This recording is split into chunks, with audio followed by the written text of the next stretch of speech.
ये है हमारे उत्तराखंड के मुख्यमंत्री और यह 2021 में मुख्यमंत्री के रूप में देवभूमि की कमान संभाले थे। वहीं जब कुछ महीने बाद सिलक्यारा टनल में कुछ मजदूर फंस गए थे तो ये उस समय पूरे भारतवर्ष की मीडिया में छाए थे और साथ ही हर सेकेंड इनकी ही तस्वीरें पूरे भारत की मीडिया में छाई थी। लेकिन अभी पिछले 2 महीनों से उत्तराखंड के जंगलों में कई लाखों हेक्टेयर के जंगल जल गए हैं, लेकिन हमारे मुख्यमंत्री को कोई सुध नहीं है। वहीं ये आग अब उत्तराखंड के अल्मोड़ा तक भी पहुंच गई है और अल्मोड़ा के पास ही पिथौरागढ़ भी है, जहां से हमारे माननीय धामी जी आते हैं, लेकिन इन्हें यहां जाकर देखने की कोई सुध नहीं है क्योंकि इन्हें पता है कि यहां से कोई फुटेज नहीं मिलेगी। वहीं अल्मोड़ा के बिनसार वाइल्ड लाइफ सेंचुरी के जंगल भी आग से धधक चुके हैं।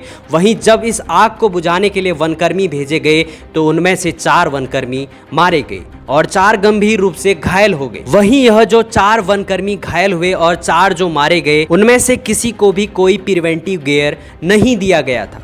आप यह जो वीडियो देख रहे हैं, इसमें ये जो घायल वनकर्मी हैं, इनके पास कोई भी प्रिवेंटिव गियर नहीं है। यानी कहा जाए तो धामी सरकार ने बिना कोई प्रिवेंटिव गियर, बिना कोई प्रिवेंटिव मेजर्स, ना कोई रूल्स या रेगुलेशन के सीधे इन बेचारे वनकर्मियों को आग से झुलसते अल्मोड़ा के बिनसार वाइल्ड लाइफ सेंचुरी के जंगलों में आग बुझाने भेज दिया। वहीं जब आग बुझाते हुए 4 वनकर्मी मारे गए तो उनके परिवार वालों को तो 10-10 लाख रुपयों की सहायता दे दी गई, लेकिन 4 वनकर्मी जो घायल हुए थे उन्हें कोई सहायता नहीं दी गई। वहीं इन्हीं घायलों में से एक वनकर्मी की वीडियो वायरल हुई थी और यह जो वीडियो देख रहे हैं आप अपनी स्क्रीन पर, ये उन्हीं 4 घायलों में से एक हैं। आदमी है, देखो आदमी को भेजो। क्या व्यवस्था है इधर? है कुछ? रुको आ रहे कुछ नहीं है, जंगल जल रहा है। साला हमारा भाई आग जला के मर गया। आदमी मर गया सरकार। चलो थाने का कोई है आदमी? चोर सरकार साली आदमी नहीं है, प्रशासनिक की जिम्मेदारी है। कोई जो भी है, 1000 रुपए से क्या होगा? वहाँ व्यवस्था है, वहाँ कौन करेगा? मैं सही कह रहा हूँ, अगर कोई होगा तो प्रशासन जिम्मेदार रहेगा। बात सही है। कौन देख रहा है? जिम्मेदार रहेगा इसका। इनका नाम कैलाश भट्ट है। ये अल्मोड़ा के वाइल्ड लाइफ रिजर्व की आग बुझाते समय 55% जल चुके थे। फिर इसी हालत में इन्हें अल्मोड़ा से हल्द्वानी इलाज के लिए लाया गया। इसी दौरान ये 6 से 7 घंटे तड़पते रहे। जब हल्द्वानी पहुंचे तो उत्तराखंड की फॉरेस्ट डिपार्टमेंट की ओर से सिर्फ 1000 रुपये की सहायता राशि थमाई गई।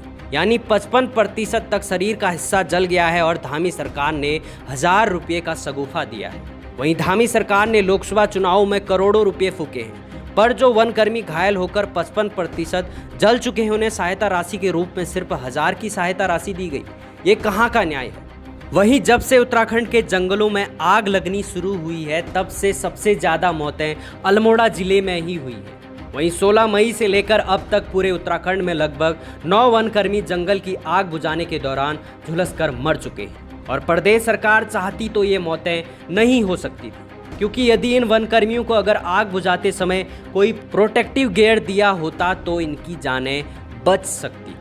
लेकिन इन्हें कोई भी प्रोटेक्टिव गियर दिए बगैर आग में झुलसने के लिए छोड़ दिया गया और हमारे धामी जी पूरे भारतवर्ष में भाजपा के स्टार प्रचारक के रूप में चुनावी भ्रमण में निकले थे, लेकिन इन्हें उत्तराखंड के जंगलों के जलने की कोई सुध नहीं थी। वहीं अगर शुरुआत में ही जंगलों में आग लगने को लेकर सुध ली होती तो इन आग की लपटों में काबू पा लिया होता।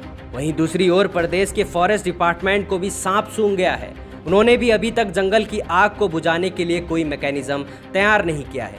वे शतुरमुर्ग की तरह अपनी गर्दन को जमीन में गाड़े हुए यह सोच रहे हैं कि अब चमत्कार होगा और आग बुझ जाएगी, लेकिन ये आग उत्तराखंड के ज़्यादातर जंगलों को निगल गई है और साथ ही कई मासूम जिंदगियों को भी अपना ग्रास बना गई है। और हमारी धामी सरकार मरहम लगाने के लिए मुआवजे की घोषणा तो कर रही है, लेकिन यह उत्तर नहीं खोज पा रही है कि आखिर उत्तराखंड के जंगलों की आग में काबू कैसे पाया जाए।